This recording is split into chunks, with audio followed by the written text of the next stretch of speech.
Meski mengatakan tidak gentar, Pak Anies sepertinya mulai realistis, kebingungan dengan strategi yang mau dipakai pada Pilpres 2024 mendatang. Seperti biasa, mencoba membuat narasi seakan-akan hanya mereka yang berjuang demi kebaikan, sementara lawan koalisi perubahan berjuang demi keburukan. Narasi yang cacat secara logika. Ini dia, info terkini Widya. Kita tahu tantangan ke depan bukan tantangan yang kecil, tantangan yang besar, dan kita akan berhadapan juga dengan lawan yang memiliki sumber daya yang amat besar. Tapi kita tidak pernah gentar dengan ukuran material. Kita tunjukkan kekuatan semangat, kekuatan spiritual yang kita miliki untuk meraih yang dijanjikan oleh Republik ini.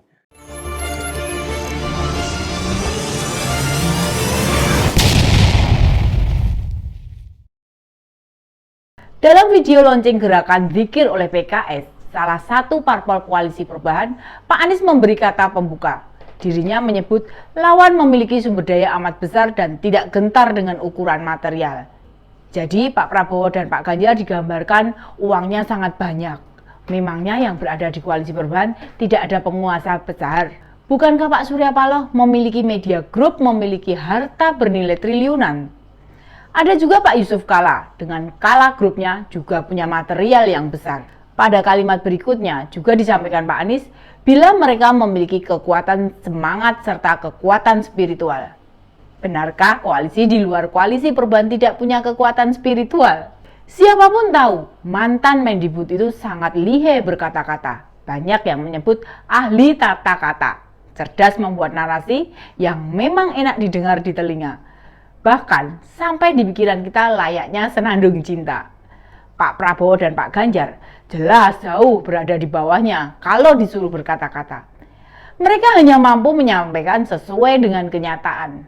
Tidak hanya itu, dalam tayangan selanjutnya Pak Anies juga bilang mereka yakin dengan niat baik koalisi perubahan bersama para pendukungnya, berjalan bersama dengan orang-orang baik dan memiliki tujuan yang baik.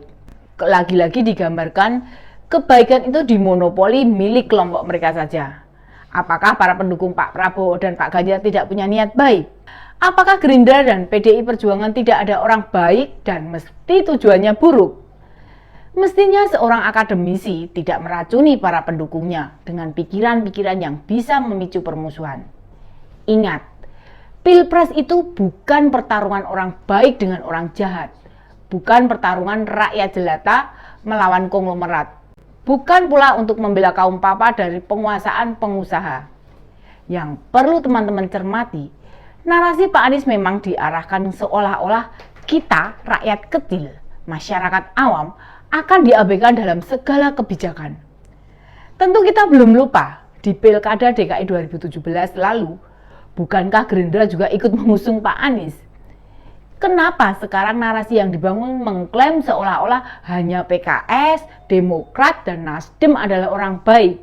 Baik bagaimana kalau Pak Johnny G. Plate berhadapan dengan kasus hukum senilai 8 triliun?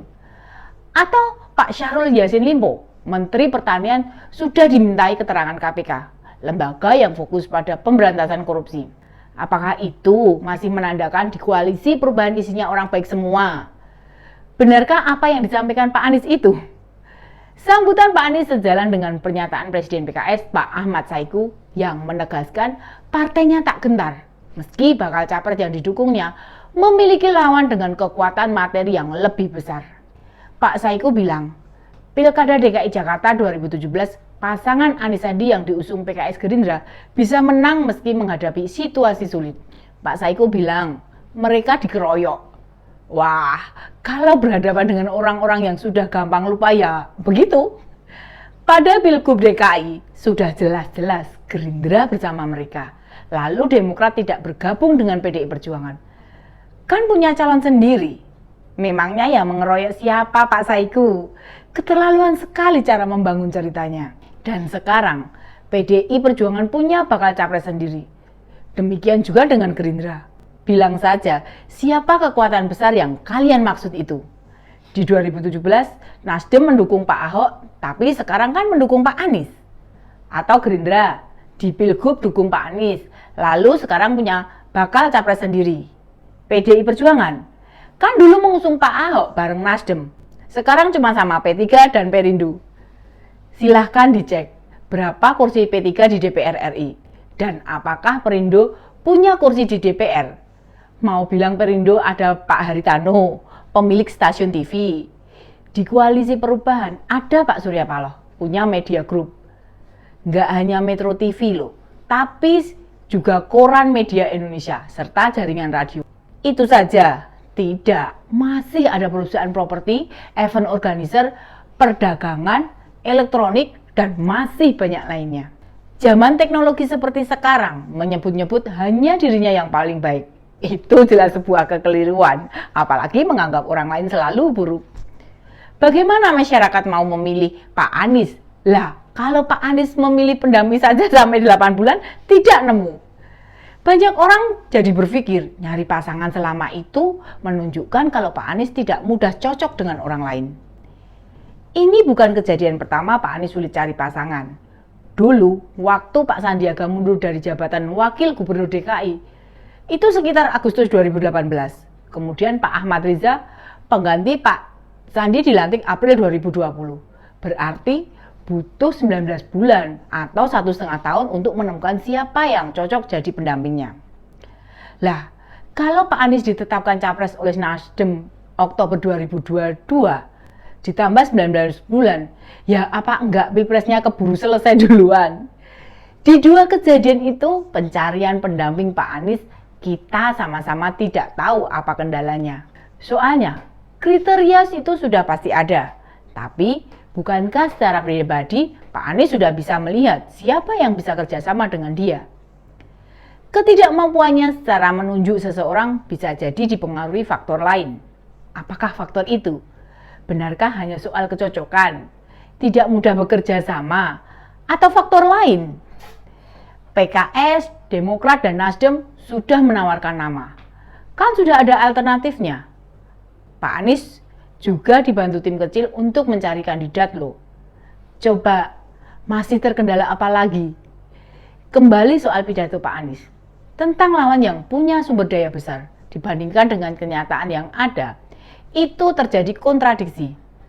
Menunjukkan bahwa problem terbesar itu ada di diri Pak Anies sendiri.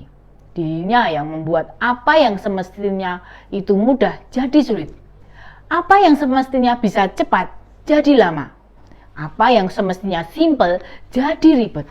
Jadi narasi-narasi yang disampaikan ke publik seringkali mencoba menggiring seolah-olah pihak luar yang membuat koalisi perubahan tidak bisa apa-apa. Orang lain yang membuat Pak Anies tidak bisa bergerak. Lawan politik yang terus-menerus berusaha menghambat. Padahal sesungguhnya tantangan terbesar ada di mereka sendiri, di dalam diri Pak Anies. Demikian info terkini Widya, sampai ketemu lagi di Ini Dia, info terkini Widya selanjutnya. Salam cerdas. Ini dia, info terkini Widya